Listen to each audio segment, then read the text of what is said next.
Chapter 8. Harper still could not believe Zach managed to talk her into dancing with him. Yes, Catella was too busy making out with Alexander Vane on the dance floor to even remember Harper had shown up, in jeans and a plaid shirt no less, and Zachary Ryan was pulling her onto the dance floor, and the crazy part about this was she wasn't resisting. She was woken up not even an hour ago, threw on the first clothes she could find, and was out the door in less than 15 minutes. She was exhausted, and the whole way over all she could think about was crawling back into bed. But Zach was making her forget all that. "I'm a terrible dancer," she made sure to tell him, shouting over the music. "Who is actually a good dancer?" he replied with that half smile, half smirk. "All you need to do is pretend you're having sex." He furrowed his brow. "You have had sex before, haven't you?" Harper felt her face heat up, but even with her muddled, sleep-interrupted brain, she was quick to respond with, "My sex life is none of your business." His half-smirk turned into a full-fledged one. "Also," she continued, once they were on the floor, "I don't particularly want to pretend to have sex with you." "You'd rather really do it," he teased. His blue eyes sparkled. Harper felt herself ease, even when he placed his hands on her hips and pulled her close to him so only centimeters filled space between them. She should have felt out of place with how she was dressed and the fact that her hair was thrown up into a bun and sneakers were on her feet. The only reason she was able to get past the bouncers was because they recognized her from before. They didn't even care she wasn't following their strict dress code. It was nice having friends in high places. Yet being with Zach, having all of his attention focused solely on her, made her feel comfortable. Made her not even care a little bit that she looked like a slob in a sea full of masterpieces. He made her feel special and worthy and beautiful while simultaneously pushing her buttons and causing a reaction. "You aren't dancing," he pointed out. "Neither are you." He smirked. Again. "Let's do it together then," she said. "On the count of 3. 1, 2, 3. And then they were moving and Harper was smiling, and without even thinking about it, her hands found his shoulders, pure muscle and bone and 2 feet wide, and she found herself having fun. The music was a song she had never even heard of, but that didn't particularly matter. Her hips found the beat, and she started moving them as best as she could. It felt stiff and unnatural, but she kept pushing through it until it felt easier, and not as mechanical. She looked up at him, finding his eyes on her. They weren't teasing or amused, just studious. She wasn't sure what he was looking at. Her shirt was tight, but there was definitely no cleavage showing, which meant he must be looking at her throat, her neck. Up until his eyes found hers and they just stared. He looked at her like an archaeologist looked at a historical artifact, like a collector looked at a first edition, like a hockey player looked at the Stanley Cup. In all honesty, she had no idea why he was looking at her, but she found she liked it. Brian had never looked at her that way, and neither had previous boyfriends.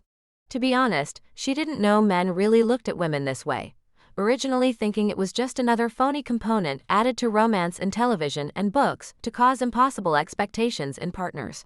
Yet here Zach was, giving her a similar look, and they hadn't even kissed. They hadn't even dated.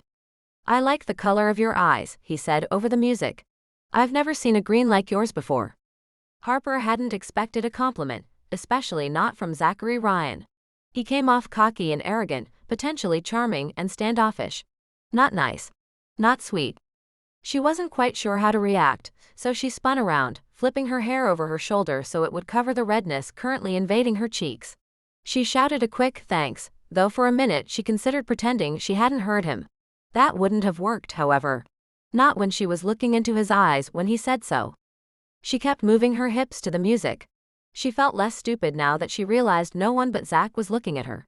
In fact, dare she say she felt comfortable. Without warning, his hands found a place on her hips. She didn't jump at the unexpected touch. She didn't even tense up.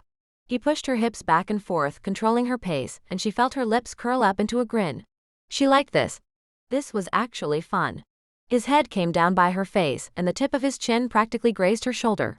She didn't know why, but she was compelled to reach up with her right arm and throw it awkwardly around his neck, pulling him even closer to her. It was a bold move, but it didn't mean anything significant. They were just having fun.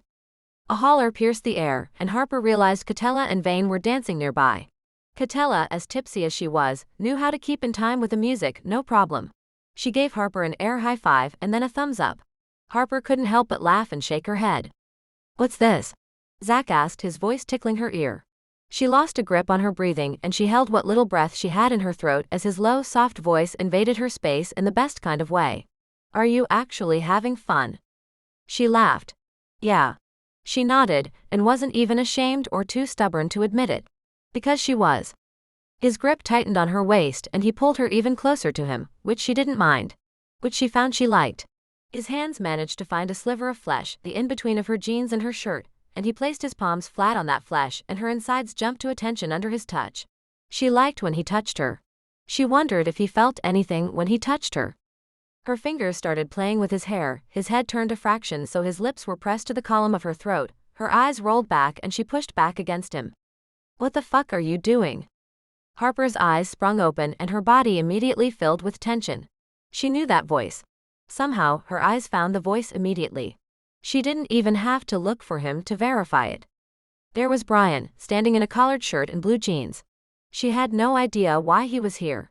He never seemed interested in nightclubs when they were together, but maybe that was because they were together. Maybe because she never seemed interested. His blonde hair was spiked with gel casually, his blue eyes narrowed, his strong jaw locked in on Zach's hands on her stomach. Harper didn't know if it was because he could feel her body completely shift, but Zach stopped dancing the minute she did, and his hands stayed on her hips, holding onto her tightly, protectively. Do you know this guy? Zach asked Harper, his eyes on her profile, completely ignoring Brian. That's my girlfriend you have your hands all over, Ryan said. He took a step toward the pair. What, none of your new teammates have any girlfriends or wives for you to sleep with, so you decide to go the administrative route. Zach immediately released Harper and went to step in front of her. You want to repeat that? He asked. Harper went back to stand between them. Ex-girlfriend, she all but shouted, throwing a glare at Brian as they did so. For several months now. What are you doing with Zachary Ryan? He asked her. He was maybe an inch shorter than Zach and leaner rather than bulky, but Brian was fit and fast. You wrote one article about the guy and now you're at a nightclub, letting him put his hands all over you. I know you're a Gulls fan, but Jesus Christ, I didn't realize you were a puck slut. Without warning, Zach grabbed the collar of Brian's shirt and pulled him close to him, taking advantage of that 1-inch height discrepancy by looking down at Brian over his nose. Do it, Brian said. His voice was low and the music was loud, but Harper could hear him clearly. She could see his lips, could read them like a book. Brian's eyes were on Zach and Zach alone, something Harper was thankful for. She didn't want to admit it, but she knew if he looked at her, she would flinch away. And he would love that. Punch me. Beat the shit out of me.